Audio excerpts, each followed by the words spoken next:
Neste momento, para compor a mesa diretora, convidamos o vice-reitor da Universidade Presbiteriana Mackenzie, professor Dr. Marco Túlio de Castro Vasconcelos.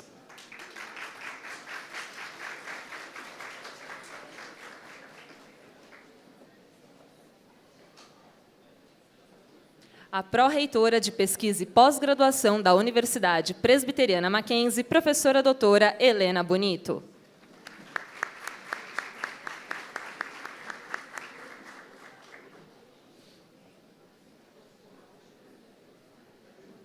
O pró-reitor de Graduação e Assuntos Acadêmicos da Universidade Presbiteriana Mackenzie, professor Dr. Cleverson Pereira de Almeida.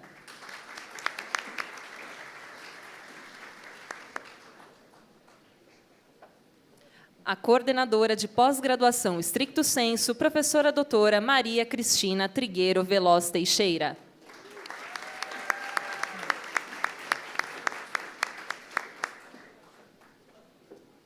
O capelão universitário reverendo doutor José Carlos Piacente Júnior.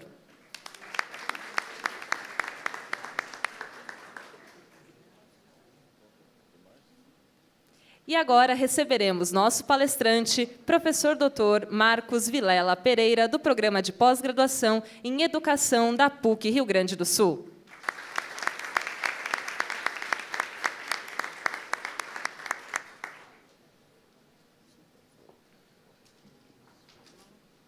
Convidamos agora o reverendo Dr. José Carlos Piacente Júnior para realizar um momento de reflexão bíblica.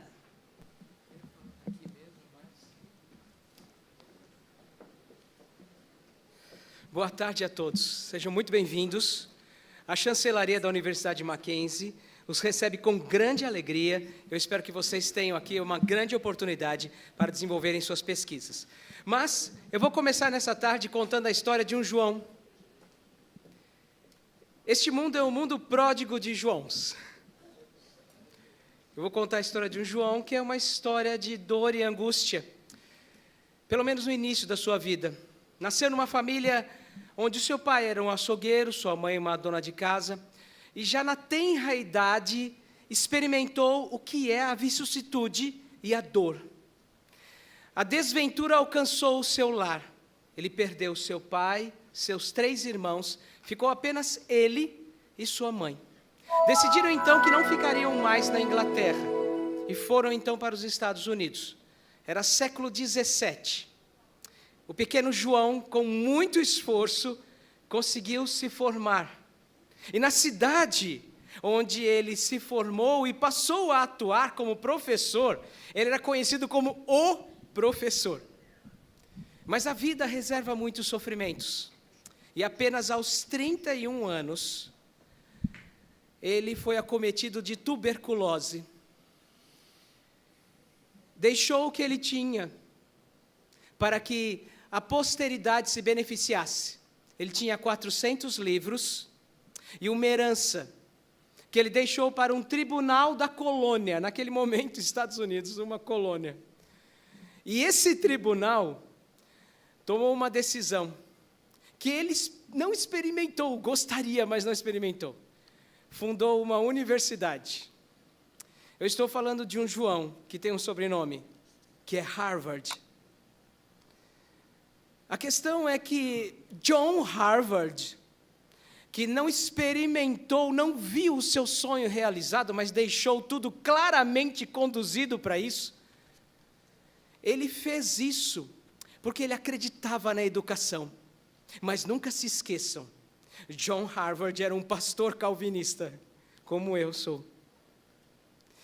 E já que ele era um João e pastor calvinista, e acreditava na educação, e deu o que ele tinha para que uma instituição fosse formada pelo Estado, por um tribunal, eu quero falar para você nessa tarde de um outro João, que deu a motivação para John Harvard sonhar com a educação. Este João, o evangelista, teve um contato próximo com Cristo o Senhor, e muitas vezes ouviu e viu o mestre ensinando. E ele relata um desses momentos de ensino de Cristo Jesus, quando ele diz assim, em João capítulo 7, Então os judeus se maravilhavam e diziam: como sabe este letras sem ter estudado? As pessoas da época, os grandes mestres, os doutores na lei, ficaram estarrecidos e encantados com o ensino que Cristo tinha. É claro, como naquela época havia preconceito. Eles perguntaram: mas como pode alguém ser tão capaz de falar se não percorreu o caminho normal das letras? Como pode alguém ser tão capaz de ensinar se ele não é um mestre da academia? Mas é aí que está o surpreendente de Cristo. Ele, de fato, é o Senhor de toda a inteligência. E se existe academia ou conhecimento, é porque Ele é o Senhor. Então, meus amigos e minhas amigas, nada melhor do que percorrer caminhos como John Harvard percorreu e sonhar com uma educação melhor.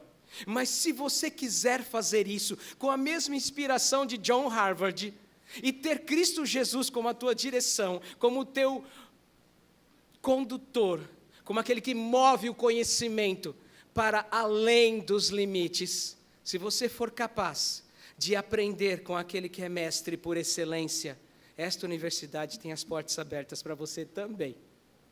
Porque aqui nós sabemos que o grande mestre continua sendo o Senhor, que continua a maravilhar as pessoas com o seu ensino.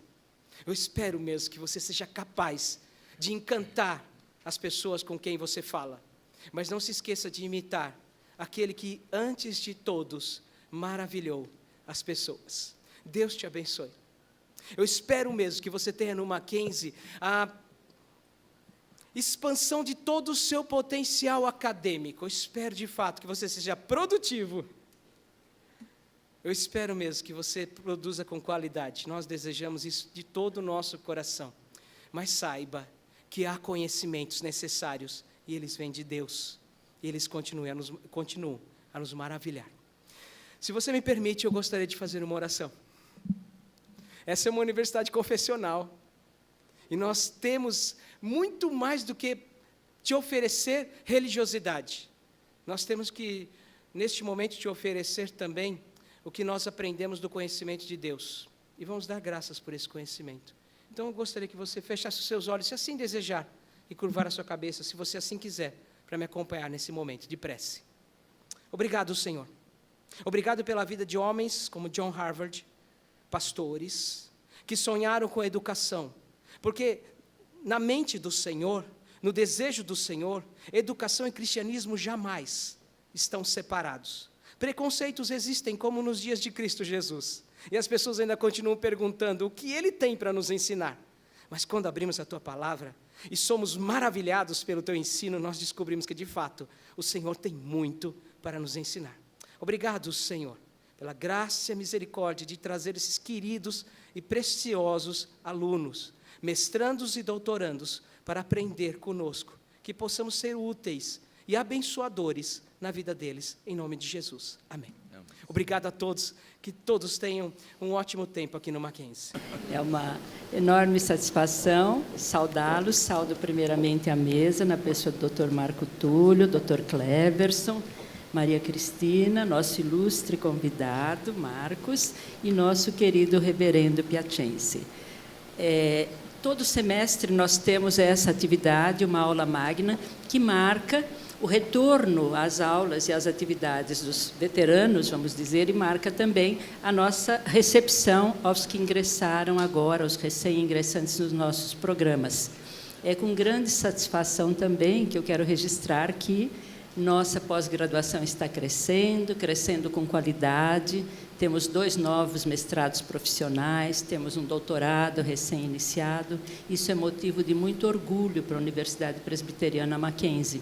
Conseguimos aprovar esses projetos lá na CAPES, conseguimos, o corpo docente se envolveu bastante, os coordenadores, então é um momento de muito júbilo. E quero saudar a todos aqui presentes, nossos diretores, coordenadores de curso, de pós, de outras atividades, os assessores, os professores da graduação e da pós, e os nossos discentes, né? Sempre desejando que vocês tenham, mais uma vez, um semestre bastante produtivo. A gente vai discutir a questão da produtividade, essa pressão toda que cai nos nossos ombros. E, mais importante, esse é o último semestre de um quadriênio. Então, nossos esforços serão redobrados e a gente tem tido bom desempenho. Temos muita satisfação com o crescimento da nossa pós, o crescimento em qualidade, como se verificou no triênio anterior. E também aos alunos, eu quero passar uma mensagem assim, de que se engajem nos projetos, nos grupos de pesquisa dos seus professores, porque nós ficamos bem melhor no que fazemos se estamos em grupo. Então, todos os professores têm seus projetos de pesquisa, de extensão, ou têm o grupo de pesquisa cadastrado no diretório do CNPq. Então, é muito importante que cada aluno aproveite essas ocasiões para explorar melhor o seu próprio potencial. Então, quero dizer também da importância de cada aluno aqui que confia na nossa instituição, que seja muito bem recebido, que tenha um período bastante feliz e cada um que esteja escrevendo já a sua tese ou a sua dissertação, que o esteja fazendo com muito gosto. A gente sempre fala que a escolha do tema é fundamental. Você vai cuidar desse tema 2, 3 ou 4 anos. A gente espera que vocês tenham a oportunidade e o gosto de desenvolver seus trabalhos, culminando com a sua qualificação, não só intelectual, profissional, como a gente espera também que sempre uma qualificação de ordem pessoal, emocional, afetiva. Esse é o papel da universidade. Então, todos bem-vindos. Muito obrigada. Para realizar sua saudação, convidamos o professor Dr. Marco Túlio de Castro Vasconcelos. Muito boa tarde a todos. Uma satisfação imensa estar aqui, presidindo essa cerimônia de início das atividades da nossa pós-graduação da tão querida Universidade Presbiteriana Mackenzie. Eu quero saudar inicialmente a professora Helena Bonito, que é a nossa pró-reitora de pós-graduação em pesquisa, também o professor Cleverson Pereira de Almeida, que é pró-reitor de assuntos acadêmicos, de graduação em assuntos acadêmicos, está conosco nessa tarde, a professora Maria Cristina Trigueiro Teixeira, que me deixou com um pingo de inveja, porque quando ela foi anunciada aqui, palmas efusivas, muito popular, e, de fato, a gente fica com esse pinguinho de inveja. Parabéns, professora, por seu reconhecimento da comunidade. Também ao reverendo Zé Carlos Piacente, que já nos trouxe uma palavra bastante interessante para a nossa conduta, para a nossa esperança de saber que alguém no passado sempre teve início, teve um desejo, teve um projeto, um propósito e conseguiu chegar a formar as universidades que nós temos no mundo, as grandes e boas universidades, como a Mackenzie é e tem toda a perspectiva de se tornar cada vez maior e melhor, que nós acreditamos. Saudamos especialmente o Dr. Marcos Vilela Pereira, que está conosco, agradecemos desde já a sua presença aqui, desejamos uma excelente palestra e interação com a nossa comunidade.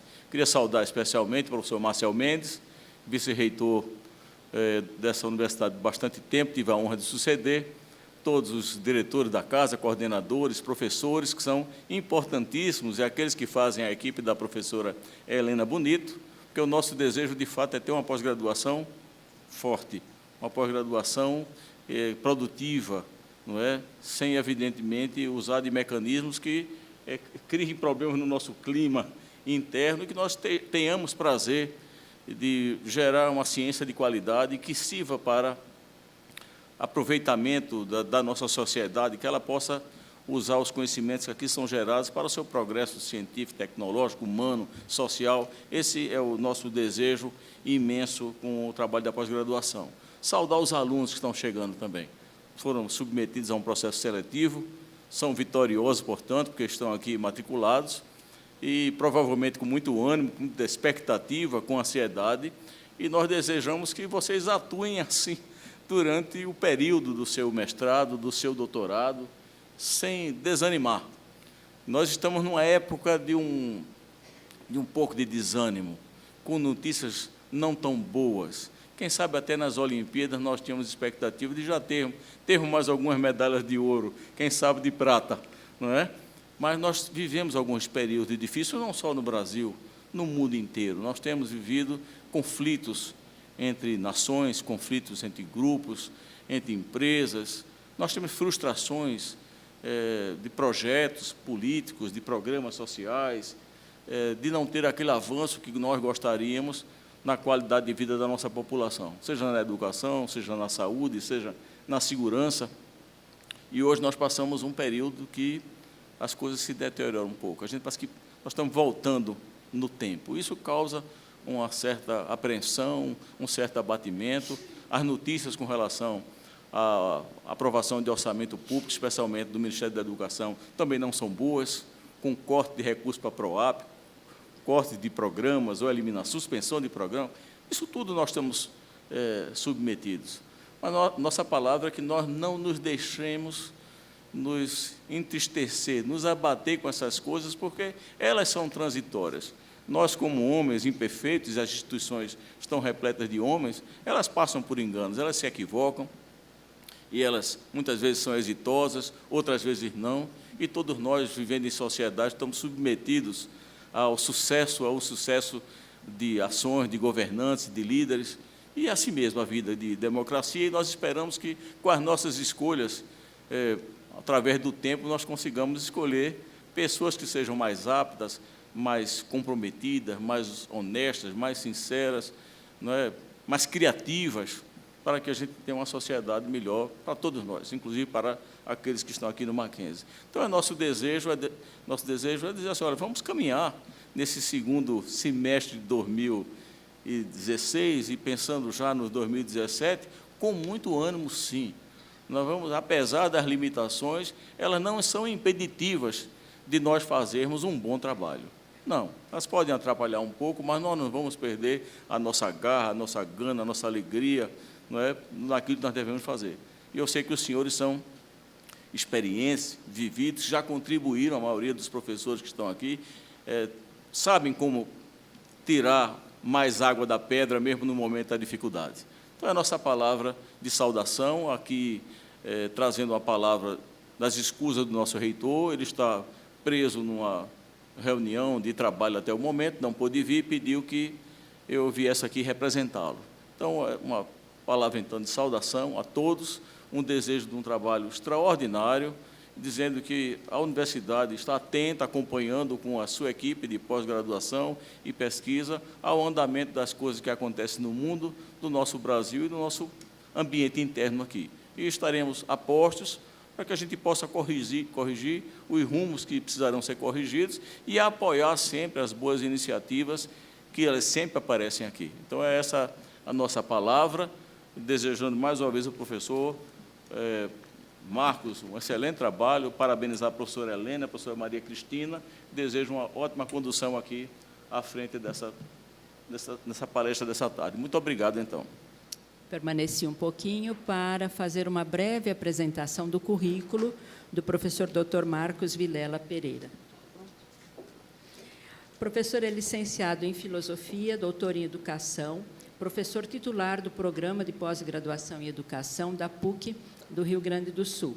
Foi secretário-geral e presidente da Federação de Arte Educadores do Brasil, coordenador do Programa de Pós-Graduação em Educação da PUC do Rio Grande do Sul e é atualmente diretor da Faculdade de Educação da mesma instituição.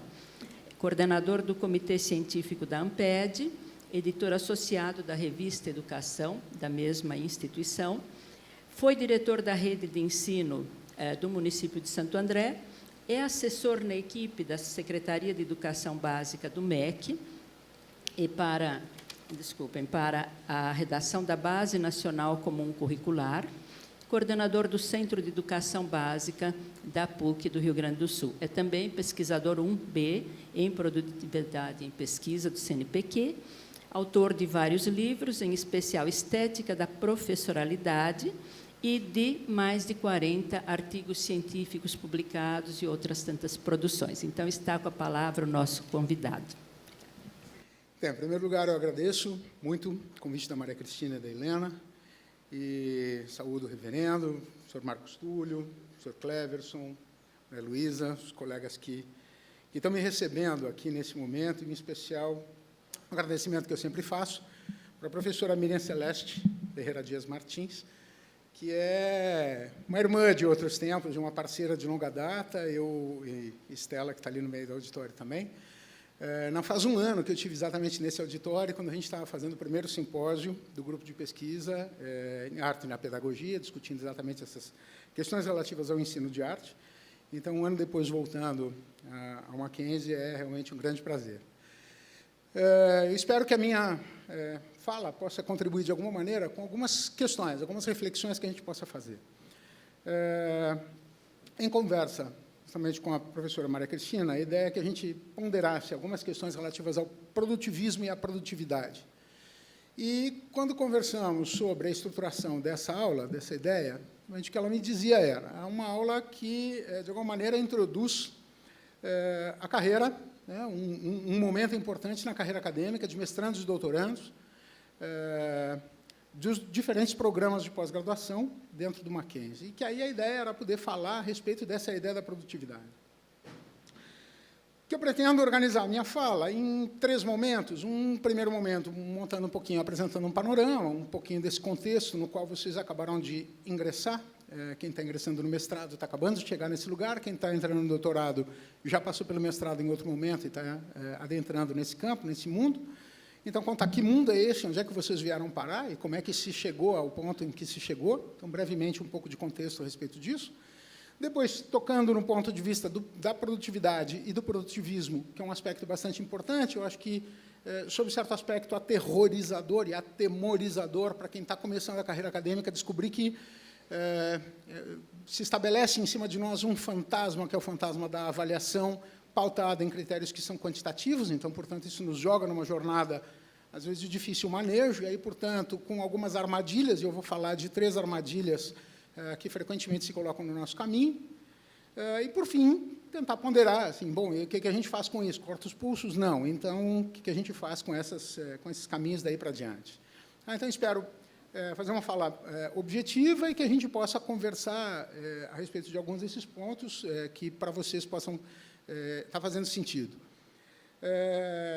Eu falo desse lugar, então, que a professora Helena um pouco apresentou. Eu trabalho há bastante tempo com formação de professores, mas minha formação inicial é filosofia. E, nessa condição de gestor, que a gente acaba se colocando como diretor de faculdade, coordenador de programa, editor de revista, enfim, a gente acaba se deparando e chegando muito perto desses mecanismos da Constituição, desses mecanismos de avaliação, né? De alguma maneira, o que a gente acaba enxergando é que o século XX foi marcado por um crescente movimento de mercantilização de todos os processos institucionais. O que a gente viu foi a expansão do modelo capitalista clássico, de um liberalismo político, adentrando nas diferentes instituições. E, de alguma forma, essa perspectiva liberal ela entra em todas as instituições das quais a gente faz parte, inclusive na família, muitíssimo na escola e, sobretudo, na universidade e centros de pesquisa. Então, o que representa isso? De alguma maneira, significa que a gente entra num projeto, num processo cheio de armadilhas, e dos quais, talvez, a principal captura é a dificuldade que a gente tem de fazer valer aquilo que foi o ideal levantado como bandeira pelos grupos que nos precederam na instituição dessa sociedade liberal, que é, digamos, aquele movimento todo revolucionário que a gente pôde presenciar no século XVII, século XVIII, especialmente. Quando se começa a pensar na revolução, no século XVIII, a ideia é justamente revolucionar, fazer alguma revolução. E o Kant, um filósofo lá no final do século XVII para XVIII, ele vai e pensa, XVIII para XIX, ali um pouco o movimento também, que começa a pensar na estruturação disso para diante como estrutura política. Kant vai dizer que o espírito da revolução ele é mais importante que qualquer outra coisa. Não importa a revolução para quê, não importa a revolução para onde, mas ser revolucionário é mais importante. E esse espírito da revolução depois avança no século XIX, a gente pensando no positivismo, a perspectiva do progresso. De novo, a gente cai capturado nessa ideia do progresso, que é algo que nos tira do lugar onde a gente está, na direção de um lugar em que a gente ainda não está. Então, progredir como? Se deslocar daquilo que temos sido na direção daquilo que ainda não fomos. Só que o conteúdo do processo revolucionário e do movimento progressista ele é esvaziado, porque ele vai variar de sociedade para sociedade. Ou, melhor dizendo, não importa tanto qual é o conteúdo desse movimento de revolução e de progresso. E é esse espírito que, no final do século XIX e início do século XX, adentra e define esse parâmetro do liberalismo. E quando a gente pensa na perspectiva do que foi a Revolução Francesa, que levanta lá liberdade, igualdade, fraternidade, é perfeitamente plausível a gente trabalhar com a ideia de igualdade e de fraternidade, desde que a gente mantenha a liberdade um pouquinho do lado. Por que isso? Porque quando a gente começa a trabalhar com a ideia da liberdade, a partir desse movimento, o que se pauta é essa ideia da liberdade individual. Aquele momento liberal que a gente estudou lá, o laissez-faire, laissez-passer, enfim, das liberdades individuais. Só que, com o andar de todos esses movimentos, especialmente considerando o avanço do século XX, instituição da Guerra Fria e tal, se estabelece essa duplicidade, que no Rio Grande do Sul a gente costuma chamar de Grenal, entre capitalismo e socialismo, entre o bloco da esquerda e da direita, o leste e o oeste e tal. Enquanto a gente tem essa condição, a luta pelos direitos individuais eles vão crescendo, e os direitos humanos se tornam uma grande, importante pauta, especialmente a partir da Segunda Guerra. Quando a gente avança e vê o fim da Guerra Fria, nos anos 70, 80, quando cai o Muro de Berlim e tal, que a gente tem, desaparece essa polarização.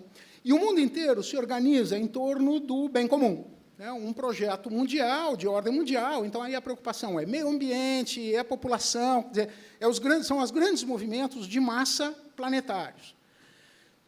Quem é o inimigo? Quem é o mocinho, quem é o bandido nessa história? Desaparece. Desaparecendo essa polaridade, esse antagonismo, desaparece um pouco essa perspectiva e se começa a trabalhar em torno de um projeto coletivo, que é o projeto coletivo da humanidade. E aí é que a porca torce o rabo quando? Que fim leva, então, a luta pelos direitos individuais? Os projetos individuais que estavam na pauta do liberalismo.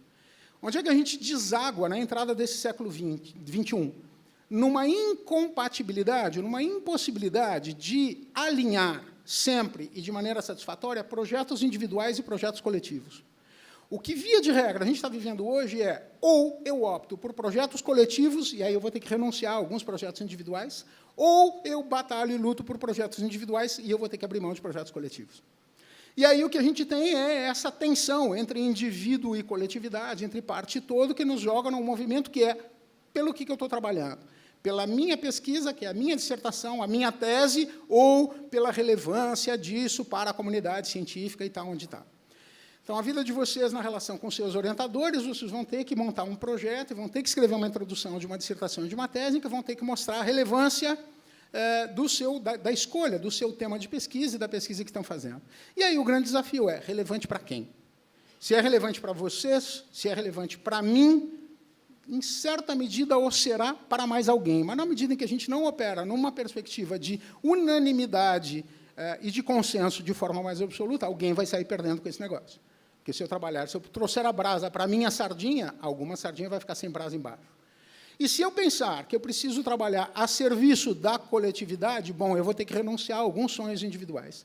Então, portanto, é nesse espaço de paradoxo que a gente acaba se inserindo e é onde a gente acaba entrando. Caso da pós-graduação, especialmente no caso da pós-graduação brasileira, é um campo relativamente recente, considerando toda a história da humanidade, enfim, que a gente tem da história da educação, tem um marco determinado aí no meio do caminho, que é 1996, a mudança do processo, a mudança do modelo de avaliação que se estabelece dentro do Brasil em função da pós-graduação em estrito sensu. O que nós tínhamos até esse ponto, em certa medida, era um certo paralelismo entre a avaliação e o financiamento, eles eram dissociados, e, especialmente a partir dos anos 90, avaliação e financiamento passam a estar associados. Então, programas melhor avaliados vão ter melhores oportunidades de financiamento, vão ter melhor aporte de verba. Então, portanto, avaliação, regulação, financiamento passam a estar todos colocados dentro do mesmo campo. E esse modelo de avaliação deixa de ser praticado no Brasil com conceitos, que era o que se vinha trabalhando até então, A, B, C e D, e se passa a trabalhar com notas, com parâmetros, que a gente já sai, o ponto zero da nota é 3. O ponto zero não é 0, o ponto zero é 3. Abaixo de 3, um programa está desqualificado, ele está fora do sistema. Ele não entra no sistema, ele não tem possibilidade de financiamento. Então, o 0 não é 0, o 0 é 3. Então, começam essas coisas que são meio difíceis de entender, mas é um pouco essa a lógica que nos coloca nesse movimento. Então, em 1996, 97, por ali, a CAPES institui esse novo programa de avaliação e que articula avaliação e financiamento, define novas regras, novos parâmetros, constitui as áreas e estabelece alguns critérios a partir de um modelo que emergiu nos Estados Unidos da América nos anos 50, mais ou menos, desde que ele funcionou, que é o Publish or Perish. 1950 domina a cena norte-americana essa ideia, especialmente nos grandes centros de pesquisa, que é publicar ou perecer. Ou se publica e se aparece, ou a gente afunda. Ou a gente perde de vista exatamente assim, a carreira, a própria carreira individual vai afundar e vai perecer. Então, a chance de um profissional continuar trabalhando, atuando dentro da universidade é continuar produzindo. Se ele continuar publicando, ele vai ter boas notas. Se ele tiver boas notas e bons indicadores de produtividade, ele vai ter financiamento para o seu projeto e ele vai continuar trabalhando. Se ele não publica, ele não vai ter boas notas, ele não vai ter financiamento e ele vai acabar caindo fora. A partir daí, exatamente esse critério começa a estabelecer, então, uma bola de neve, um efeito cascata sobre os rankings de avaliação de periódicos, de veículos de circulação. Então, se cria um mecanismo que se chama Qualis, que, se vocês não conhecem, conhecerão semana que vem, certamente ouvirão falar disso. É um parâmetro, é um patamar, hoje é um programa de indexação, especialmente de periódicos científicos, organizado e produzido a partir da CAPES, de uma equipe, então, portanto, definida em cada uma das grandes áreas, que vai indexar os periódicos em patamares que vão de B5, ou de C, que é sem qualificação, a B5, B4, B3, B2, B1, A2 e A1. De baixo para cima, então, pensando. Algumas áreas vão considerar também a importância de eventos e vão considerar a importância de livros. Tem algumas áreas nas quais o livro é absolutamente desvalorizado. Leva tanto tempo até o livro ficar pronto, entrar no mercado, sair da editora, que, quando ele cai na livraria, aquilo que é o conteúdo dele já não tem mais importância. Então, portanto, são algumas áreas, como, por exemplo, sei lá, informática, nas ciências da saúde, biomédicas, são muito mais importantes, muito mais valorizados os trabalhos em eventos, em congressos, em que as pesquisas são apresentadas na hora em que elas estão acontecendo, praticamente, do que no livro, dado o tempo que demora para fazer a publicação. Nas áreas ciências humanas, por exemplo, e sociais, o livro ainda tem um peso bastante importante. Então, também o livro vai estar qualificado, aí são outros estratos, L4, L3, L2, L1, de cima para baixo, então, portanto, L1, L2, L3, L4, L4 é o maior índice, e algumas áreas começam também a qualificar os seus eventos. Essa ideia do publicar ou perecer acaba regulando, então, a vida e o cotidiano de todo professor de programas de pós-graduação, porque tem que atender, a partir desse modelo de avaliação.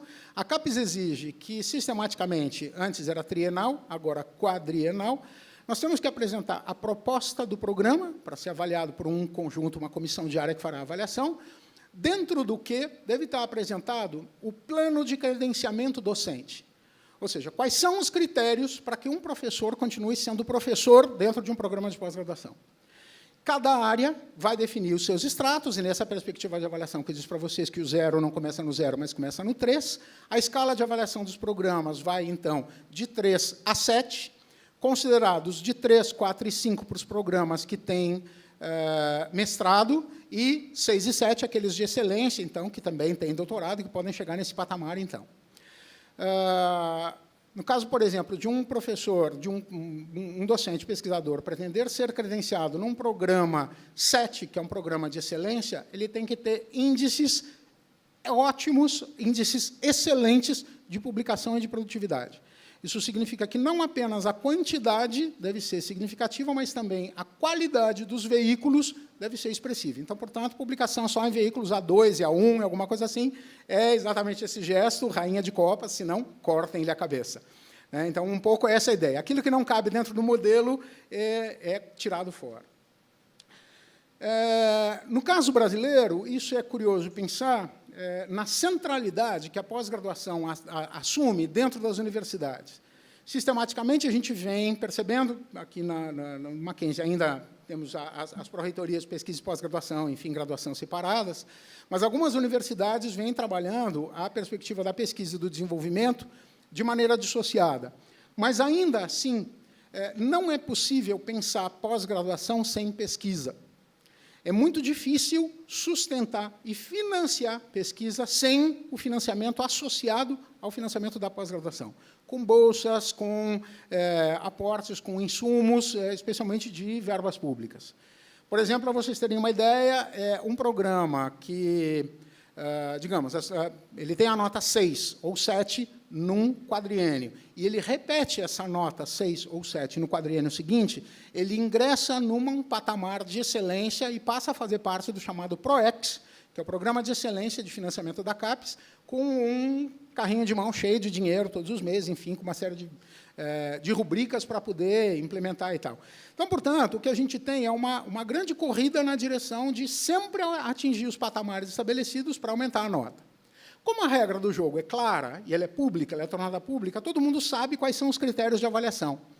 Só que isso é uma complicação, porque, na medida em que eu tenho uma determinada nota e a área publica lá os critérios de avaliação de cada programa dentro desse campo, todo mundo corre para atingir esses critérios, fechar quesito, e, portanto, ter uma avaliação melhor. O que a CAPES determina? Que a gente tem que trabalhar com curva normal. Então, todas as áreas têm que atender uma curva normal, que são programas de excelência, programas fraquinhos e a grande maioria nesse meio, né? Então, portanto, o que acontece é que, quadriênio em quadriênio, triênio ou triênio, a gente diz que o sarrafo sobe, porque os critérios de avaliação vão se tornando cada vez mais rigorosos, na medida em que, se a gente conhece o critério, se a gente conhece o que nos avalia, a gente corre atrás para atender esse requisito, todo mundo atendendo, isso significaria que todo mundo iria para esse patamar, esse lado de cada curva de excelência. Como a gente tem que manter a curva normal, o sarrafo vai aumentando para que o nível de excelência seja cada vez mais exigente. E é isso que nos joga num círculo vicioso extremamente constrangedor disso que é a nossa rotina, que é essa ideia do publicar ou perecer, caindo capturados dentro desse modelo, portanto, de produtividade e de produtivismo. Para dar para vocês um panorama breve, nos últimos 20 anos, em menos de 20 anos, o crescimento astronômico do número de programas de pós-graduação no Brasil. Aqui estão todas as áreas. Tá? A pesquisa é a mesma, e eu fatio ela em salames. Qual é o razoável? Se a pesquisa é complexa, que se produzam trabalhos complexos, né? O mais completos possíveis, de tal maneira que eu garanta aí a perspectiva da integridade dos dados, das conclusões que se tem.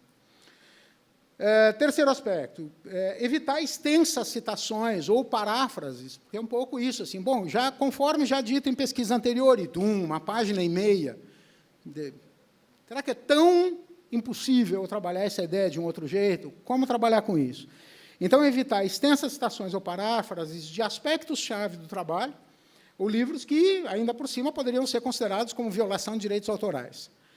Tem outra questão que é de quem é o direito sobre... quem tem o direito sobre a publicação? Ele é do autor, em certa medida, mas ele é do editor ou é do periódico. Se eu já publiquei o artigo numa revista e eu quero colocá-lo numa coletânea, ou pelo menos parte dele, eu preciso de autorização desse periódico para usar parte dele, para usar aqueles dados.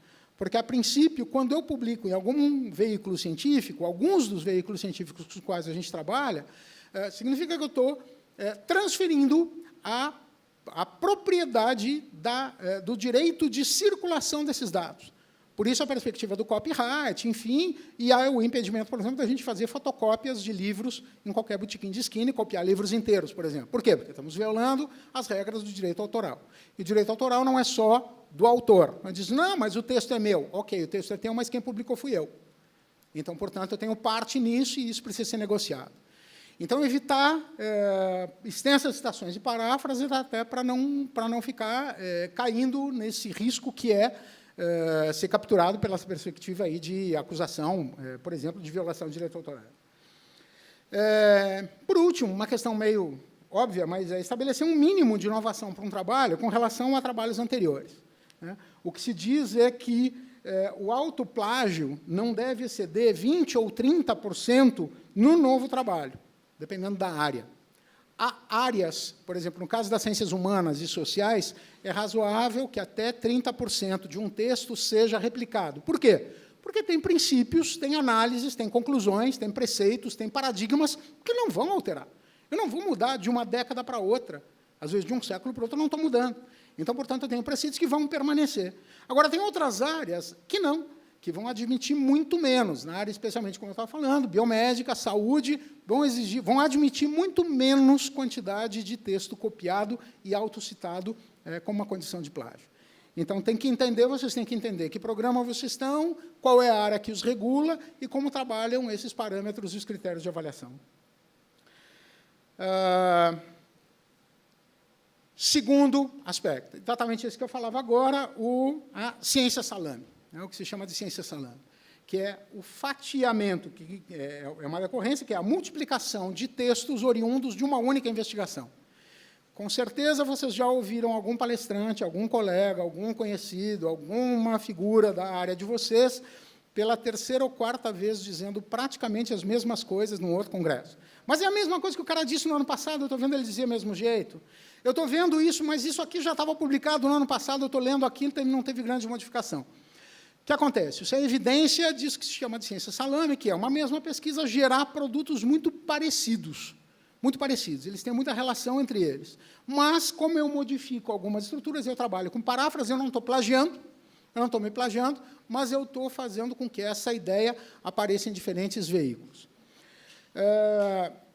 Tem uma citaçãozinha breve que eu vou comentar com vocês, que o Renache escreveu um artigo para o Estadão, há 2 anos atrás, em que ele dizia assim, se a regra exige aumentar o número de trabalhos publicados, eu vou praticar a salame science, ou ciência salame. É necessário ser muito citado? Sem problema. Minhas fatias de salame vão citar umas às outras. Óbvio. Então, na próxima fatia, eu cito aquela do ano passado, porque, segundo eu mesmo, anteontem e tal. E vou pedir para alguns amigos que me citem, assim como eu vou citar também alguns amigos, e então a gente vai fazendo isso desse jeito. Eu aumento o fator de impacto da revista, eu aumento o meu índice Scopus e tal de citação, e aí eu consigo trabalhar isso desse jeito, que é um mesmo artigo remetendo para várias questões. As revistas precisam de muitas citações, basta pedir aos autores que citem artigos da própria revista. Por exemplo, já está dado, a gente sabe disso agora, para esse quadriênio, está valendo para todas as áreas o fator de impacto da revista. O que recomenda? Empréstimo de equipamento, obtenção de financiamento ou supervisão geral, por si só, não justificam a inclusão de novos autores, que devem ser objeto de agradecimento. Me emprestou o laboratório para utilizar? Obrigado, professor. Um agradecimento no rodapé, gostaria de agradecer ao fulano Beltrano, que transcreveu a ficção, não sei o quê. Ele não tem que ser coautor, porque ele usou isso aqui. Ah, não, mas o financiamento da pesquisa foi conseguido por aquele lá, eu estou trabalhando aqui dentro. Bom, mas a pesquisa faz parte daquilo lá, ou só porque eu estou usando o aparato, a estrutura de pesquisa ou a fonte de financiamento? Não necessariamente. E aqui, então, entra uma polêmica. Gente, não é brinquedo isso. Tem algumas áreas, não tenho agora aqui, mas dentro da minha mochila devo ter a referência disso. Há a identificação, por exemplo, de um artigo publicado na área da física, que tem nada menos do que 185 autores. Ok, todo mundo escreveu junto, todo mundo trabalhou. Como é que significa isso? Bom, é por equipe, é por todas essas coisas, e aí tem área por área, cada uma vai definir o que é razoável. Na área da educação, por exemplo, na qual eu trabalho e conheço melhor, o que a gente considera que é razoável entender que num artigo, de uma pesquisa, devam participar no máximo 5 autores, o orientador e mais 5. E olhe lá. Por quê? Porque é dificílimo. Escrever a 4 mãos, 2, trocando e-mail para lá e para cá e sentando junto, é um inferno. Pensa juntar 5 pessoas, 5 cabeças, e para produzir um texto de 15 páginas, de 20 páginas. É muito difícil, é muito complicado. Então, como partilhar a autoria? O que acontece? Por que a gente leva nessa direção? Porque publicação é látis, e látis é pontuação. Então, se eu emprestei meu laboratório, se eu estou não sei o quê, então eu vou nessa direção de poder, então, colocar dessa maneira. O prestígio, a homenagem, um pouco são essas as estratégias que acabam aparecendo dessa forma como armadilha, e por isso se fala na necessidade de trabalhar como objeto de agradecimento. A FAPESP publicou, agora em 2014, o Código de Boas Práticas Científicas. Tá? Vocês baixam isso da internet, pegam lá, absolutamente fundamental para vocês terem isso na cabeceira. Tá? Na cabeceira da cama, na escrivaninha, no laptop, para vocês terem claro como é que aqui dentro do Estado de São Paulo a agência reguladora determina e estabelece critérios para o entendimento disso. E a FAPESP vai dizer o que são autores. Autores são todos e apenas os pesquisadores que, tendo concordado expressamente com essa indicação, tenham dado contribuições intelectuais diretas e substanciais para a concepção ou realização da pesquisa, cujos resultados são no artigo apresentados. Então, são apenas esses os autores. E aí a advertência é: a cessão de recursos infraestruturais ou financeiros para a realização de uma pesquisa não é condição suficiente para uma indicação de autoria de trabalho resultante da pesquisa. Então, conseguiu financiamento que não sei o quê, faço parte do grande grupo, mas tenho minha própria pesquisa, agradecimento no rodapé. E aí a gente tem esse grande embate, que é essa discussão, e esse debate mais grave, que é a perspectiva, então, da cortesia. Eu ajudo, eu presto uma homenagem para um professor meu, para alguém. Questões que são polêmicas e que vou mostrar para você por que é um terreno bastante pantanoso. Por exemplo, se uma tese ou uma dissertação de vocês vai ser transformada em livro, vocês vão mandar lá para Vozes ou para Cortez, entrega lá para o Cortez a dissertação de mestrado, e ela vai virar livro. O orientador vai aparecer como coautor? Provavelmente não. O orientador vai aparecer como orientador, possivelmente vai ser convidado para escrever o prefácio, alguma coisa assim. Via de regra, é isso que acontece. A autoria, se é a dissertação que está virando livro, o autor é o mestre agora, ou o doutor, no caso da tese. E o orientador aparece na orelha, aparece fazendo a apresentação, recebe agradecimento, escreve o prefácio, a apresentação. No entanto, se é artigo derivado da tese da dissertação, muito provavelmente o orientador vai estar incluído aí junto. Por que a gente tem 2 pesos e 2 medidas? Percebem que são armadilhas que a gente vai colocando e que cada área precisa trabalhar isso dentro das suas lógicas. Quando um orientador seleciona seus estudantes, seus mestrandos e doutorandos, para dentro de um campo de pesquisa que é o seu, que é coordenado pelo seu, ou seja, meus mestrandos e doutorandos integrarão o meu grupo de pesquisa, pesquisarão o que eu estou pesquisando, porque eu tenho uma pesquisa guarda-chuva, beleza, legítimo isso. Porque cada um vai trabalhar, eu vou ter equipes ali, eu não sou apenas o supervisor, eu tenho uma equipe de pesquisa. Mas, quando eu tenho isso pulverizado na volta, é meio escandaloso. É frequente vocês pegarem, às vezes, alguns currículos Lattes de alguns colegas que publicam tudo e todas as coisas sobre tudo e todas as coisas, sobre o uso da vassoura na limpeza das janelas das casas envidraçadas e, ao mesmo tempo, a importância da vacina contra a raiva no gado, Nelore, no interior do Mato Grosso. Então, tu tem coisas as mais absurdas quando o cara está na área da arquitetura, porque ele participa de um grupo e tem publicação aí diversificada. O que acontece? Ele tem quantidade. Ele, portanto, consegue ser credenciado em função da quantidade. Mas, na hora da avaliação do financiamento, por exemplo, ele certamente não terá uma aprovação de um projeto, porque aí entra na análise quantitativa da produção. Então, tem que ter um pouquinho de cuidado, e aí eu fico mostrando para vocês um pouco essa ideia das armadilhas que o produtivismo fica nos mandando, nos levando, nos fazendo chegar. Vou concluindo, então, na direção da gente pensar que o estudante de pós-graduação, todos vocês, como qualquer pesquisador, deve ter a atenção voltada para a necessidade de atender princípios de honestidade e lisura no que se refere aos cuidados éticos com a rotina acadêmica. Tá? É certo que todo professor ou pós-graduando, tem a obrigação de tornar públicos os achados de suas investigações, seja sob a forma de artigos em periódicos, de trabalhos em congressos ou de patentes a serem registradas, de modo que a função social da ciência seja adequadamente cumprida. Essa é a função social, e daí vem o financiamento público, é por aí que a gente faz a coisa circular. Cada pesquisa, individual ou coletiva, deve resultar em produtos relevantes, de acordo com os critérios de cada área, e parâmetros aí colocados, mas sem que seja necessário pagar o preço do estresse que costuma acompanhar a rotina dos pesquisadores nos últimos tempos. Mais importante do que a quantidade de artigos e trabalhos, deveríamos estar mais atentos à qualidade e à relevância das pesquisas e dos seus achados, de modo que a vida acadêmica pudesse ser um pouco menos apavorante. Todo procedimento exagerado de controle acaba por pressionar os sujeitos e favorece a busca por alternativas de sobrevivência que, em alguns casos, fere os princípios éticos da ciência e da pesquisa.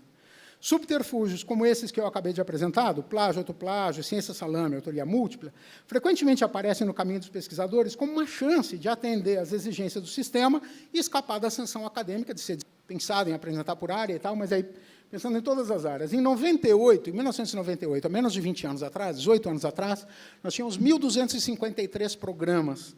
Hoje, ano passado, final, lá, a plataforma Sucupira, os dados são 3.905 programas.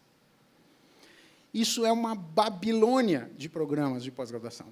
Pensem na quantidade de docentes credenciados em cada um desses 4.000 programas de pós-graduação. 4.000 programas, pensem em cada programa com 20, 30 professores, cada um desses 20, 30 professores tendo que publicar ou perecer, vocês conseguem imaginar a inflação do campo de produtividade ao qual a gente está lançado. E, na medida em que a gente também começa a exigir dos nossos orientandos, mestrandos e doutorandos, o mesmo grau de produtividade, do mesmo jeito, isso aqui cresce de maneira exponencial.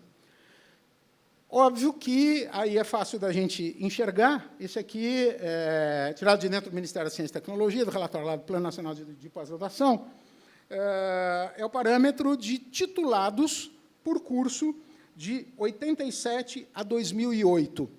Aquela linha que vai mais vigorosa, subindo, são os titulados dos cursos de mestrado acadêmico. A verde intermediária são os de doutorado, titulados em doutoramento, e a menorzinha ali embaixo é de mestrado profissional. Isso significa que a gente sai, lá de 98, de mais ou menos 5.000 titulados, 5.500 titulados por ano, e a gente chega, em 2015, a 47.000 titulados por ano.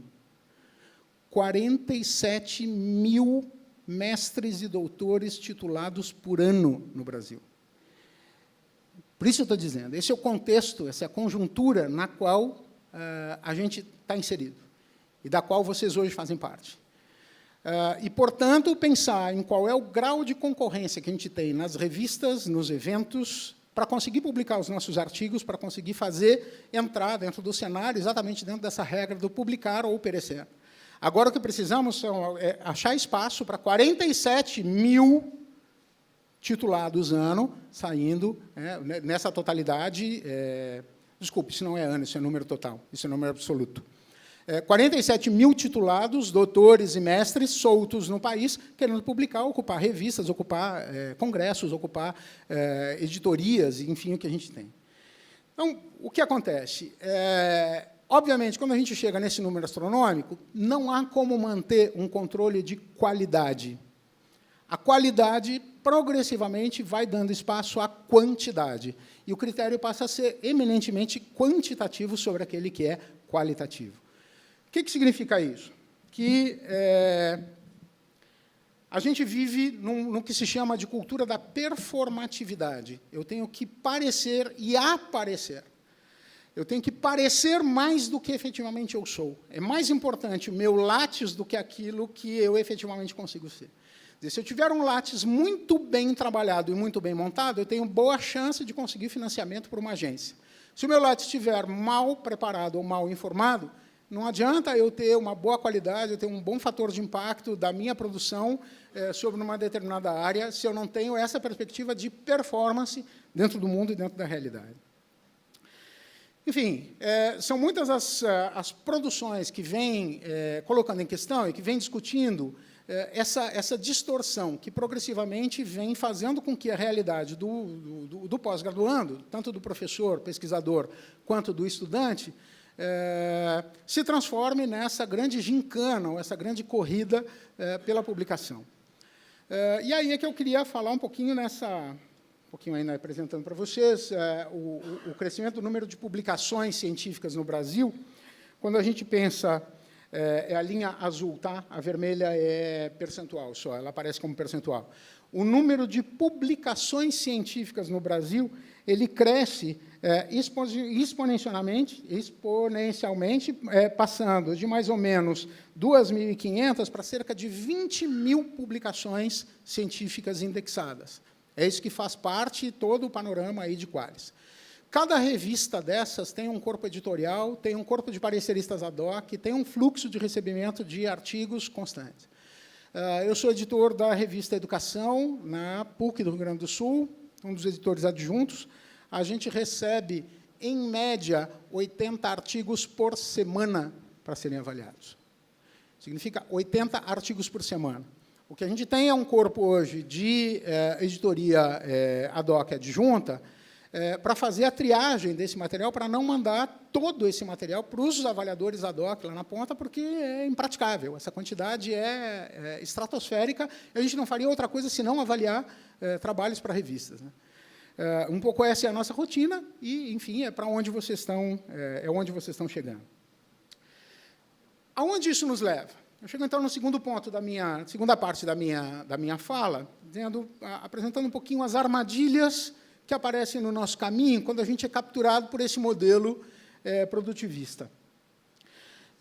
E eu vou apresentar 3 consequências, digamos, um pouco daninhas desse produtivismo.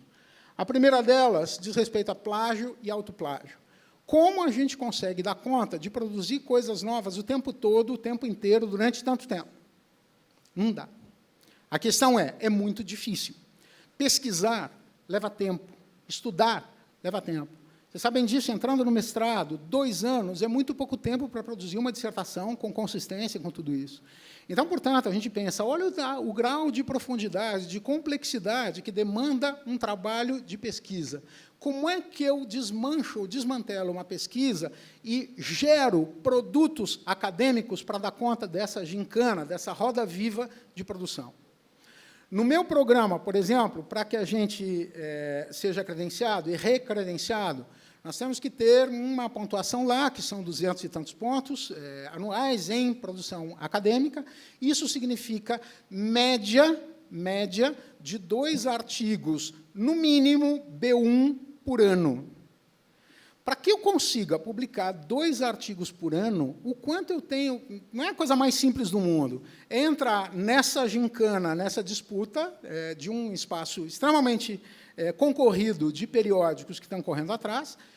O tipo de pesquisa que eu faço sobre profissão docente, sobre formação de professores, por exemplo, eu não consigo produzir tanta coisa em tão pouco tempo. Além do que, o tempo que demora para um artigo ser aprovado e publicado num periódico, às vezes 2 anos, 2 anos e meio. A gente submete agora, em pleno mês de julho, agosto, ele vai entrar em avaliação, vou receber uma resposta no ano que vem, e ele entra na fila para, então, algum número, porque as revistas têm 3, 4 volumes por ano. Então, demora muito tempo. Então, para eu pensar que eu quero continuar credenciado daqui a 3 anos, eu tenho que estar escrevendo e produzindo material hoje. A questão que cai é assim, como é que eu faço para produzir coisas novas o tempo todo? Isso fica bastante difícil.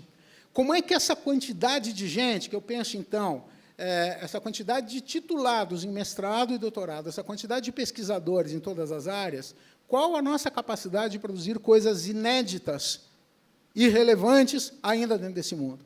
É cada vez mais difícil, mais complicado.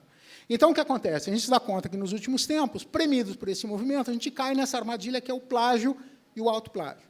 Por que plágio? Porque, daqui a pouco, eu não posso inventar a roda o tempo todo, a roda já foi inventada. Então, vou atrás de pegar um pedacinho daqui, um pedacinho dali, e depois que a gente inventou Ctrl+C, Ctrl+V, acabou. Então, seleciona, corta, copia, cola, e vai e troca alguma coisa, e vai e se trabalha com relação a isso. Por um lado, é tomar em questão exatamente aquilo que está colocado por outros pesquisadores dentro da área, que eu não vou desconsiderar. E a questão do autoplágio um pouquinho, mas se eu publiquei alguma coisa no ano passado, se eu continuo trabalhando na mesma pesquisa, sou produtividade já há alguns anos, eu tenho um projeto de pesquisa que está sendo desenvolvido já há vão fazer 8 anos que eu desenvolvo meus trabalhos de pesquisa, que é implicações da prática e da experiência na formação de professores na educação superior. Constituição da didática universitária e tal, é o campo que eu trabalho. Tem questões, tem conclusões, tem aspectos que eu já concluí há 3, 4, 5 anos atrás que continuam valendo. Como é que eu faço para essa ideia vir para dentro de um artigo que eu estou escrevendo agora?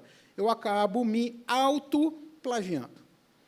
No caso dos estudantes, mestrado e doutorado, se vocês publicam, fazem um trabalho final para a disciplina, e aí o professor pede para vocês produzirem um artigo. Legal, então, beleza, produz um artigo, que vai ser o trabalho final da disciplina, vou mandar para uma revista e tal. Pode usar esse artigo dentro da dissertação e da tese? E depois de defendida a tese e a dissertação, não, agora vocês têm que publicar, então desmembrar. Ok, mas ela já está publicada como dissertação e tese, porque ela vai para o repositório geral, ela está disponível no banco de teses da CAPES e tal. Eu posso pegar os pedaços da tese, os capítulos dela, e transformar em artigos e publicar? Eu não estou me autoplagiando? Como funciona essa estratégia? Então, são essas as armadilhas, esse é o primeiro conjunto de armadilhas nos quais eu acabo caindo facilmente, como armadilha mesmo. Tem uma definição que é colocada assim, ó, considera-se que um autor plagia a si mesmo quando reutiliza material próprio que já tenha sido publicado, e aí um detalhe, sem indicar a referência do seu trabalho anterior. Ah, ufa, então se eu botar lá o rodapé Pereira, 2015, eu estou livre? Mais ou menos. Porque eu vou cair numa outra coisa que é a ciência salame, quer dizer, o quanto eu vou ficar repetindo as mesmas coisas durante tanto tempo. Então, o que caracteriza o plágio e como é que eu me escapo dele dentro dessa questão? Quando é que é possível eu considerar, então, portanto, quando é que é justificável que eu utilize meu próprio material na produção de novos textos, de novos artigos? Primeiro, quando o trabalho anterior é base para uma nova contribuição apresentada neste novo trabalho. Eu comecei a pesquisar um certo aspecto, mas agora eu tenho um outro aspecto, mas algumas referências ainda são as mesmas. Então, quando aquilo é base para o que eu estou fazendo agora, não é necessariamente plágio, desde que eu faça a citação, eu faça a referência, eu faço contexto. Depois eu avanço nisso. Quando partes substanciais do trabalho prévio àquele lá anterior, que eu publiquei no ano passado, que está na minha tese de dissertação, devem ser repetidas para explicar as novas evidências ou para defender algum novo argumento. Quer dizer, eu preciso continuar trabalhando com aquele mesmo contexto, eu preciso defender um certo achado, uma conclusão de pesquisa de 3 anos atrás, para justificar um novo passo, um novo avanço nesse momento. A nossa pesquisa é feita em fases, em etapas. Então, portanto, eu tenho que pensar em como é que eu vou fazendo e galgando esses patamares diferentes. Quando se escreve para um público diferente, em lugares diferentes, é necessário tornar compreensível o conteúdo. Por exemplo, se eu tenho lá um periódico, uma área como Maria Cristina, desenvolvimento lá, uma coisa é uma pesquisa que eu estou publicando numa revista de genética, para geneticistas, e eu vou apresentar um outro aspecto da mesma pesquisa, agora no campo lá da psicologia, por exemplo, da psicopedagogia, por exemplo. É um outro grupo, é um outro campo, é uma outra circunstância. Eu preciso contextualizar a pesquisa, então é razoável, é plausível que eu transfira uma parte daquilo que foi lá determinado para cá. E quarto, quando o autor considera que o que disse da última vez está tão bem explicado, tão colocado, que não faz sentido colocar de outra forma na nova publicação. Então, aquilo, quando a gente acabou conseguindo chegar a uma formulação tão razoável daquilo que a gente queria dizer, que é desnecessário ficar parafraseando a si mesmo. Tem uma questão que é assim, então, como é que a gente faz para evitar o plágio e o autoplágio? Na discussão que a gente tem, especialmente algumas pesquisas norte-americanas, e aí depois eu vou apresentar algum material da FAPESP e CNPq a respeito de autoria, tem a ver, então, um pouco, como é que eu escapo do plágio e do autoplágio? Primeiro, o autor deve indicar no manuscrito se os dados, revisões, conclusões já foram publicados em outro artigo, ou congresso, ou conferência, e explicar a natureza da divulgação anterior. Às vezes é uma questão retórica. Uma versão inicial deste artigo foi apresentada e sofreu substantivas modificações e tal. Às vezes é umas palavrinhas, assim, uns versinhos que a gente diz e que convence o leitor lá e tal. Hoje, com as ferramentas que a gente tem na internet para cruzamento de dados, isso não se resolve tão facilmente. A gente tem como cruzar as publicações e ver o grau de similaridade entre os textos que estão colocados.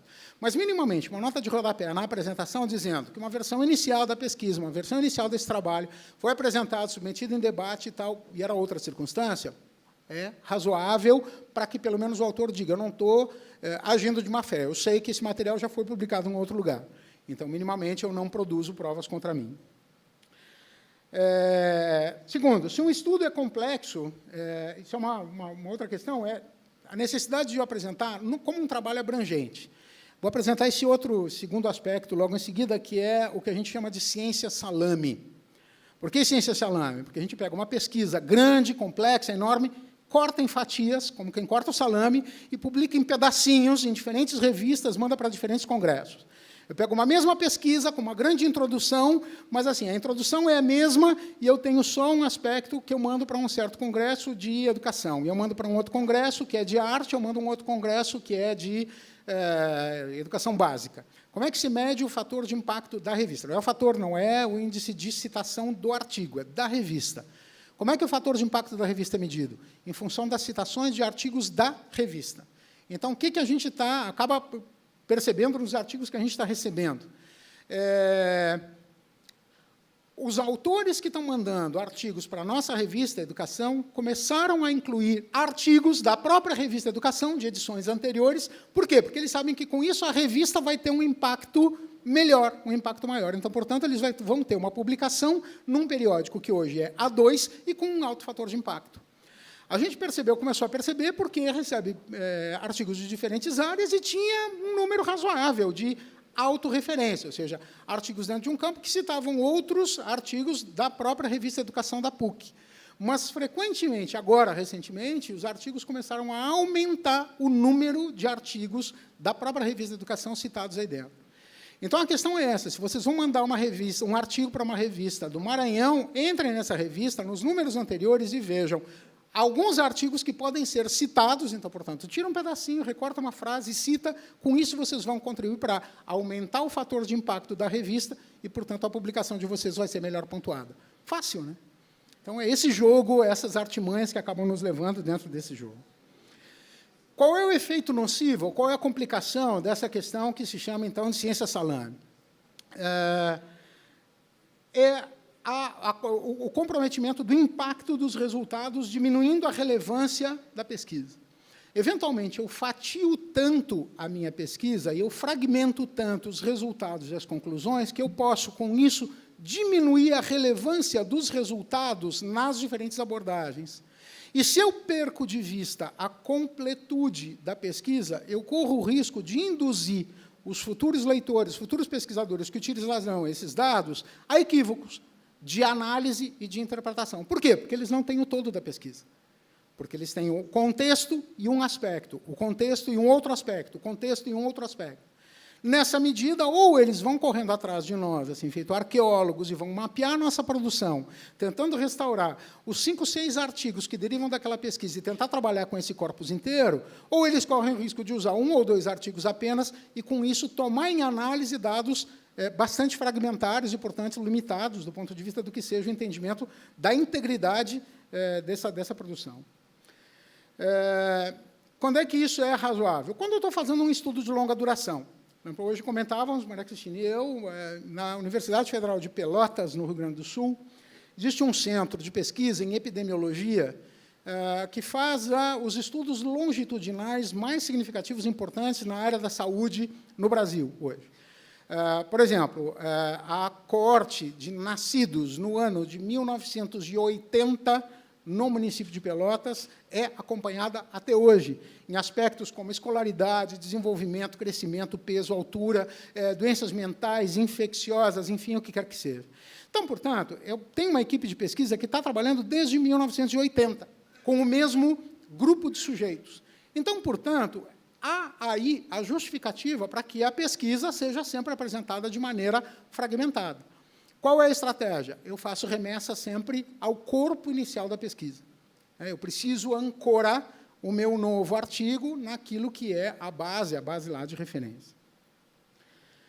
Terceiro e último aspecto que eu ia destacar como armadilha, digamos assim, é a questão da autoria múltipla. Quantos autores eu posso botar dentro do trabalho? Meu orientador, ele é coautor do meu artigo? Sim ou não? É obrigação do orientando, do mestrando, doutorando, incluir o nome do orientador em todos os artigos, toda a produção que ele coloca? É obrigação do orientador, do pesquisador, incluir o nome dos mestrandos e doutorandos na sua publicação? Quem entra nessa jogada? Quem se torna autor também? E aí entra, uma grande polêmica colocada, e aí eu trago para vocês 2 aspectos. Primeiro, a Comissão de Ética do CNPq, que estabelece, em 2011, dizendo o seguinte, que somente entende-se por autor todos aqueles que aparecem com alguma contribuição significativa. E aí, o que significa contribuição significativa para o CNPq? Realização de experimentos e participação na elaboração do planejamento experimental, análise de resultados ou elaboração do corpo do manuscrito, ou seja, trabalho efetivo. E o que o CNPq é credenciado de perder uma avaliação e tal. Entretanto, parece-me que o que devemos combater é a perversidade desse modelo de avaliação, regulação e controle que compele os pesquisadores a esse tipo de estratégia. E aí eu concluo a minha fala apresentando para vocês um movimento que se inicia alguns anos atrás, que aparece a partir de um manifesto publicado por alguns pesquisadores há alguns anos atrás, que é um movimento chamado de Slow Science. Assim como aparece o Slow Food como alternativa para o Fast Food, que é o comer em pé de qualquer jeito, mas comer de maneira mais tranquila e tal, a Slow Science como uma estratégia também de produção de ciência um pouco diferente dessa gincana e dessa doideira em que a gente está. É com um manifesto, e eu leio o manifesto para vocês. Nós somos cientistas. Nós não blogamos, nós não tuitamos, nós precisamos de tempo. Não nos entendam mal. Nós dizemos sim à ciência acelerada no início do século XX. Nós dizemos sim ao constante fluxo de publicações em periódicos revisados por pares e seus impactos. Nós dizemos sim à ciência promover a saúde e prosperidade futura. Todos nós estamos nesse jogo também. Todavia, nós sustentamos que isso não pode ser tudo. A ciência precisa de tempo para pensar. A ciência precisa de tempo para ler e de tempo para falhar. A ciência nem sempre sabe a resposta imediata. A ciência é desenvolvida de forma incerta, com movimentos trôpegos e saltos variados para frente, e, porém, isso é executado numa escala de tempo muito pequena, e é justo que haja espaço para isso. A Slow Science foi praticamente a única forma concebível de ciência durante centenas de anos. Hoje, nós ponderamos, ela merece ser revivida e protegida. A sociedade deve dar aos cientistas o tempo que eles precisam, mas o mais importante é que os cientistas precisam dispor de tempo. Nós precisamos de tempo para pensar. Nós precisamos de tempo para digerir. Nós precisamos de tempo para nos compreendermos mutuamente, especialmente quando resgatamos o diálogo perdido entre as humanidades e as ciências naturais. Nós não podemos repetir continuamente o que a ciência significa, para que ela vai servir, porque nós simplesmente não sabemos ainda. A ciência precisa de tempo. Apoiem-nos enquanto pensamos. Muito obrigado.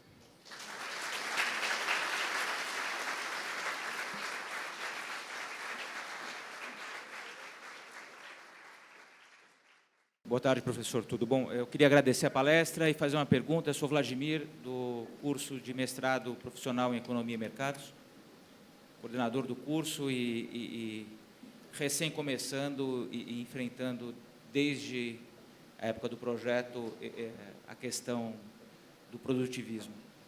A dúvida é como é que os países avançados, como a Europa, Estados Unidos e Japão, que já têm campo científico consolidado, eles lidaram com essa pressão, porque nós saímos de nenhuma avaliação para toda avaliação e todo o mecanismo de controle de meios, e não necessariamente da qualidade final. Então, se você tem informação, como é que eles superaram essa fase? Eu acho que a gente ainda está em processo evolutivo. Obrigado.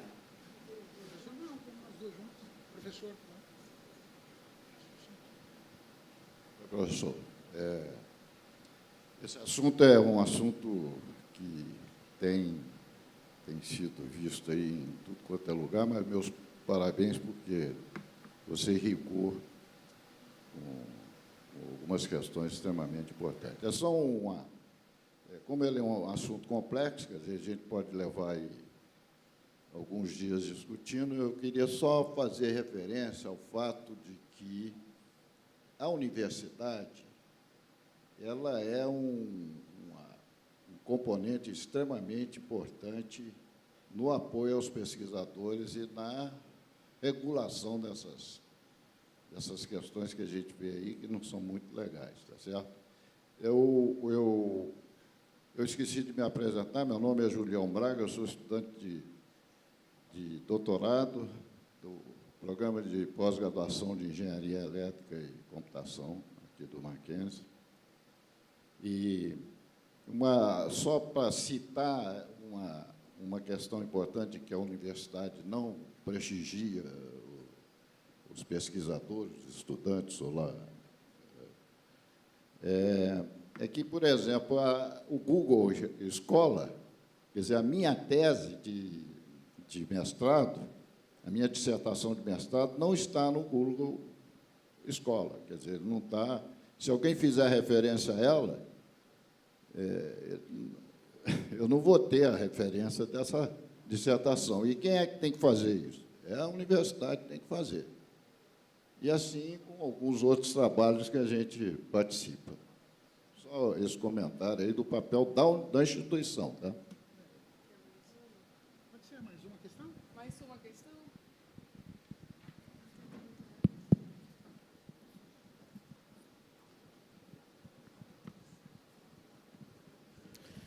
Enquanto alguém aquece para fazer uma questão, eu pondero a questão exatamente assim, de pensar o que acontece. Na verdade, esse modelo Publish or Perish, ele começa como uma matriz norte-americana, a partir ali dos anos 50, 60 e tal, e estabelece esse parâmetro para a organização não apenas da pesquisa, dos grandes centros de pesquisa, mas também da educação superior. A Europa, Japão, não entendo direito, não conheço, não tenho propriedade para falar a respeito do Japão, mas te digo que a Europa começa a fazer uma ruptura, ainda nos anos 80, em função especialmente da pergunta pela relevância social e pela, exatamente, essa perspectiva, da relevância social da formação superior. E, com isso, durante os anos 80, 90, vai organizando a estruturação daquele que se chama Espaço Europeu de Educação Superior. O Pacto de Bolonha, entre diferentes ali países, que estabelece alguns acordos de equivalência de créditos, de possibilidade, como uma continuação do que foi a Constituição da Comunidade Europeia. Agora começa tudo a tremer nas bases de novo e a gente não sabe mais que fim vai levar. O critério deles era a empregabilidade. E, portanto, pensando a equivalência. Então, a adoção do sistema de créditos de maneira universal, coisas que aqui no Brasil a gente já fazia há muito tempo, começa a ser feito na Europa em larga escala, a partir do início dos anos 90, 89, o Pacto de Bolonha. Paris mais 10, que então vai pegar na virada a discussão da educação ao longo da vida, da perspectiva das boas práticas, como alguns critérios de valorização da pesquisa.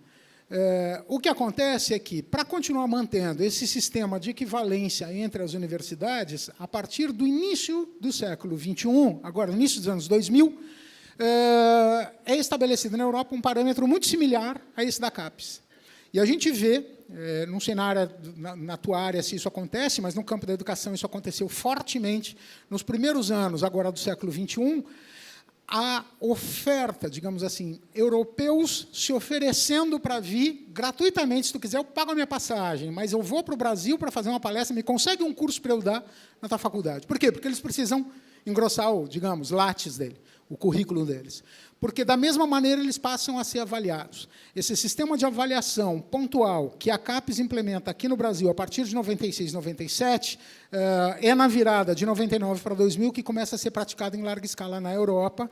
E aí, especialmente, os países que eu tenho acompanhado um pouquinho melhor, na Espanha e Portugal, em função da área com a qual eu trabalho, com o grupo de lá, os professores pulam num pé só, correndo atrás de dar conta também dessa lógica do produtivismo, tentando correr atrás dessa questão. Eu estou trabalhando com um professor Miguel Zabalza, da Universidade de Santiago de Compostela, que trabalha com educação de infância, pedagogia de projetos e tal.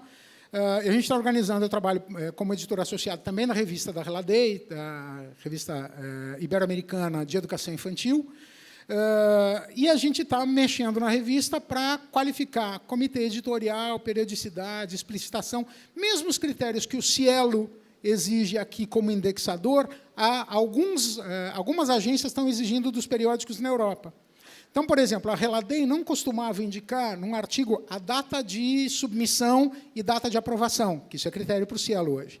Então, todo artigo científico hoje que tu pegares em uma revista qualificada, ele vai dizer quando o artigo foi submetido, quando ele foi aprovado e quando ele está publicado. Então, são pequenos critérios que começam agora a fazer parte também da comunidade europeia, dentro dessa rotina. Estados Unidos da América é um pouco lógico, eles continuam trabalhando, é de lá que vem essa lógica quantitativa, porque, especialmente, o parâmetro de organização da produção científica ele vem das ciências duras. Então, são essas questões um pouco mais firmes em termos de manejo que começam a ser colocadas. Um outro aspecto que não está em pauta aqui, mas que eu acho que é importante destacar, é a discussão sobre procedimentos éticos, por exemplo. Alguns anos atrás, a gente tem no Brasil aqui a prática do sistema CEP-CONEP, Conselho de Ética em Pesquisa, Comitê de Ética em Pesquisa, dentro do Conselho Nacional de Ética na Pesquisa, que está vinculado ao Ministério da Saúde. Tá? Conselho Nacional de Saúde, Ministério da Saúde. São os parâmetros biomédicos que regulam a submissão dos projetos de pesquisa e os critérios para todas as áreas na submissão da Plataforma Brasil. A gente só conseguiu agora, há 3 meses atrás, aprovar uma nova resolução que cria um modelo paralelo para as ciências sociais aplicadas e humanas aí dentro. Por quê? Porque a gente tinha que pedir termo de consentimento livre e esclarecido para um presidiário, por exemplo. Se eu vou fazer um trabalho de pesquisa com população carcerária, que está em situação de privação de liberdade, segundo a norma do CEP-CONEP, bastava que o diretor da prisão desse uma autorização e eu tinha legitimidade para entrar dentro da prisão, por exemplo. Do ponto de vista das ciências humanas, isso é um desrespeito aos direitos humanos. Porque eu entendo que o sujeito que é um apenado, por exemplo, ele está em situação de privação de liberdade, então, portanto, ele não pode responder ele não tem o direito, mas ele tem que dar o assentimento. Então, por exemplo, criar essa categoria que é o assentimento ao lado do consentimento legal foi uma vitória, foi uma conquista agora recente, que a gente começa a destacar em função de digamos assim, um pequeno movimento na queda de braço que a gente tem com esse modelo, que é o modelo clássico e típico das ciências duras, que vem via Norte América, e que a gente está conseguindo justamente trabalhando com a Sociedade Europeia de Antropologia, a partir das pesquisas etnográficas e tal, do que a gente conseguiu avançar nesse sentido. Então, está todo mundo debaixo dessa maré. E aí, esse movimento que é os prós e os contras, quem trabalha só com a questão quantitativa, algumas áreas isso é possível pensar, mas outras áreas não. Quer dizer, como é que eu meço o fator de impacto de uma pesquisa que vai investigar a prática pedagógica de um professor no bairro de Pinheiros, aqui em São Paulo? Qual é a relevância que um artigo sobre a prática pedagógica de um professor no bairro de Pinheiros tem para eu publicar numa revista em Roma? Nenhum. Diferente de uma pesquisa na área da saúde, por exemplo, que se eu estou pesquisando uma vacina aqui no Instituto Butantan, ele é válido para qualquer canto do planeta. Então, portanto, eu não posso trabalhar com os mesmos parâmetros, os mesmos critérios em todas as áreas. É isso que a gente está querendo discutir. Não é que a gente se recusa a trabalhar com parâmetro, com fator de impacto, com esse tipo de admissão, mas entendendo que, em áreas diferentes, nós precisamos ter critérios diferentes. Então, aquela lógica de um suposto padrão de justiça, que é eu não posso ter 2 pesos e 2 medidas, não nos serve. Nós precisamos ter tantos pesos e tantas medidas quantas forem as situações e as circunstâncias de pesquisa e investigação com as quais a gente trabalha.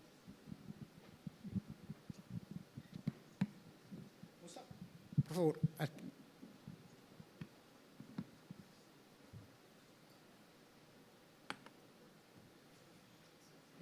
Boa tarde. Eu queria cumprimentar a professora Helena Bonita, a professora Cristina, pela ideia da aula, acho, e parabenizá-lo. Eu sou a professora Angélica Benatti Alvim.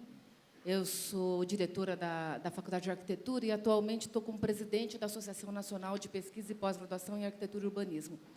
Então, a minha questão vai porque, recentemente, na ANPARC, a gente discutiu um pouco a área de arquitetura e urbanismo e como a gente vai começar a se posicionar frente às questões da CAPES. Porque, por exemplo, só para você ter uma ideia, a área de arquitetura e urbanismo, na hora de definir o seu QALYS, ela define como fator de impacto 1.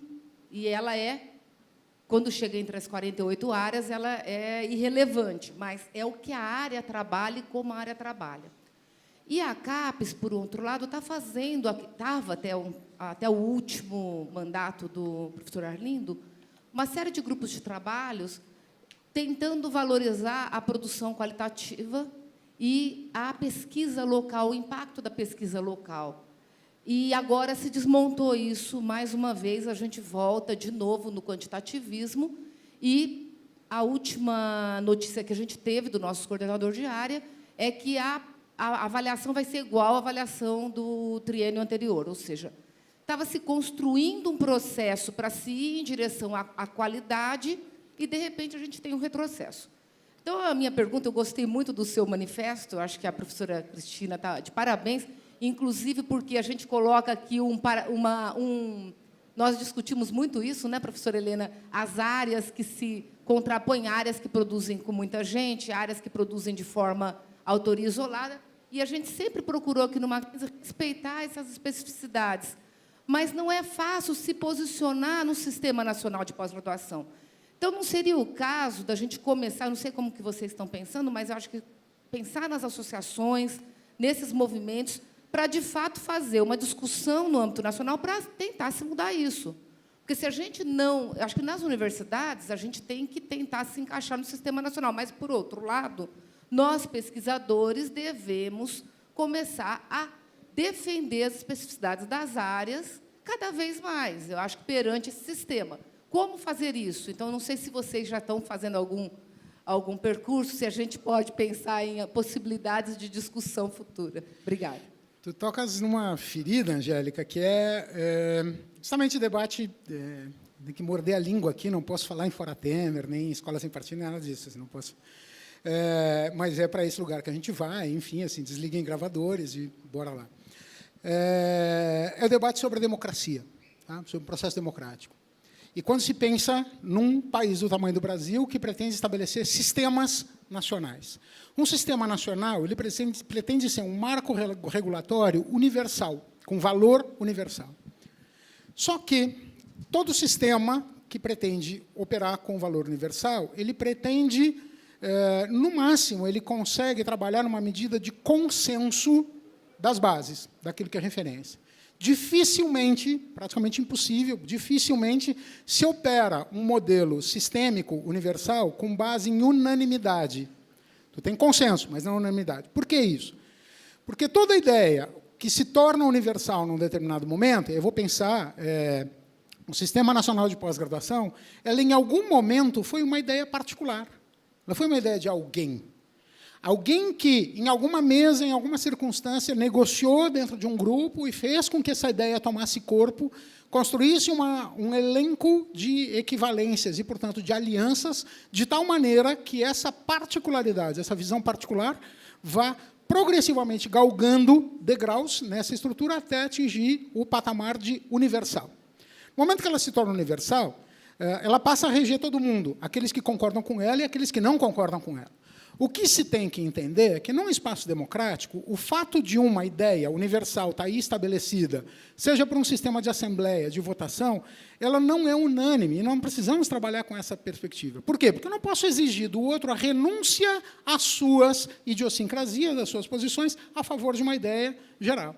A arquitetura conseguiu se separar da engenharia, uns anos atrás. Quer dizer, vocês têm seu próprio conselho, não estão mais debaixo do CREA, da maneira como ele estava estabelecido, exatamente rompendo uma tensão que ali ficava bastante colocado, porque a engenharia tem um padrão hegemônico de funcionamento. Dentro da CAP são, sei lá, dentro do MEC, do INEP, quantas engenharias eu tenho? Quantas áreas de engenharia eu tenho? E a arquitetura era uma só. Então, portanto, na disputa hegemônica, a arquitetura sempre saía perdendo nisso. E aí tinha que se submeter, porque num processo democrático ela tem que se submeter. Isso é justo? Não, não é. Não, não é. Conseguimos chegar num espaço mais justo? Sim, na medida em que a gente consegue tornar transparente a discussão que sustenta os argumentos que vão fazer com que uma ideia particular se torne universal. É nisso que reside a perspectiva da democracia. Democrático não é o produto, democrática não é a substância, ele é sempre injusto. O fato de ser democrático não significa que ele vai ser justo, porque ele vai ser sempre um estabelecimento a partir de uma maioria sobre uma minoria. E essa minoria sempre vai ter que renunciar a alguma coisa. Então, não podemos associar a ideia de democracia à ideia de justiça de maneira tão linear. Então, eu vou pensar que democrático deve ser, o que caracteriza o processo democrático deve ser a possibilidade do debate e da discussão do processo de construção de argumentos e critérios e parâmetros para chegar lá. Para quê? Para que eu possa abrir espaço para novos grupos que, nesse momento, estão colocados como particulares, em oposição, em antagonismo a isso que está estabelecido, colocar em discussão e eles poderem ter a oportunidade de se tornarem universais. Bom, quando eles forem universais, esses que hoje estão nessa posição serão particulares.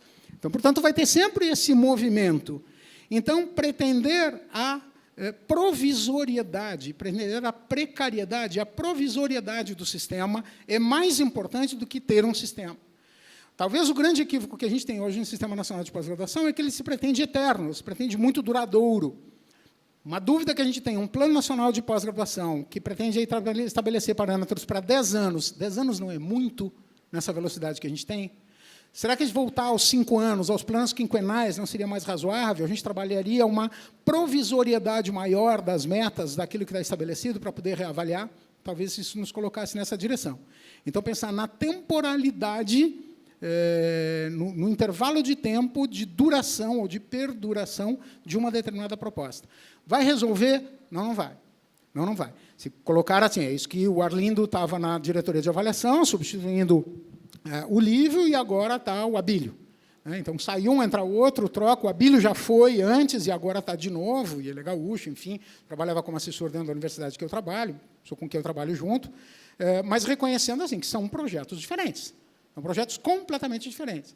Se havia uma matriz paradigmática no que foi a gestão do Jorge, que estabeleceu o Lívio naquela condição, foi outra na sequência de quando entrou o Arlindo, nessa virada de como isso se estabeleceu, e é outra com a entrada do Abílio.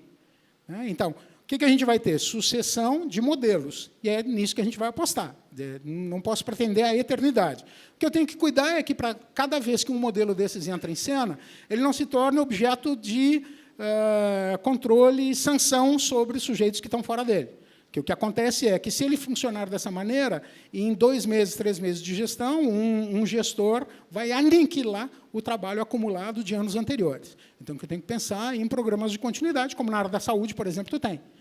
Quando tu troca o secretário municipal de saneamento, ele não arranca a rede de esgoto da cidade e faz de novo. Mas, quando tu troca o secretário de educação, ele muda o nome de tudo, troca o sistema, arranca o professor, tira tudo do lugar. Por que a gente continua trabalhando com isso? Entende? Então, é um pouco pensar nessa sazonalidade das ideias. Talvez seja um caminho possível, mas... Professor, eu queria agradecer assim, muitíssimo, a sua palestra, acho que um momento de reflexão riquíssimo, não só para nossos discentes, recém-ingressantes, para nós professores também, muito mais, E assim, em nome da Universidade Presbiteriana Mackenzie, da Pró-Reitoria de Pesquisa e Pós-Graduação, nós queríamos dar para você um mimo, uma lembrança,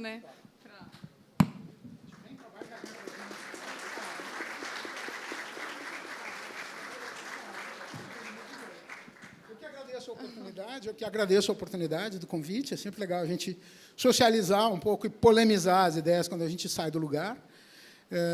Me obriga a pensar em questões que, às vezes, a gente acaba naturalizando. Espero que tenha feito algum sentido para vocês tudo isso. E me coloco à disposição, vocês sabem onde me achar. Então, a gente segue conversando, dialogando essas questões. Obrigado mais uma vez. Muito obrigada.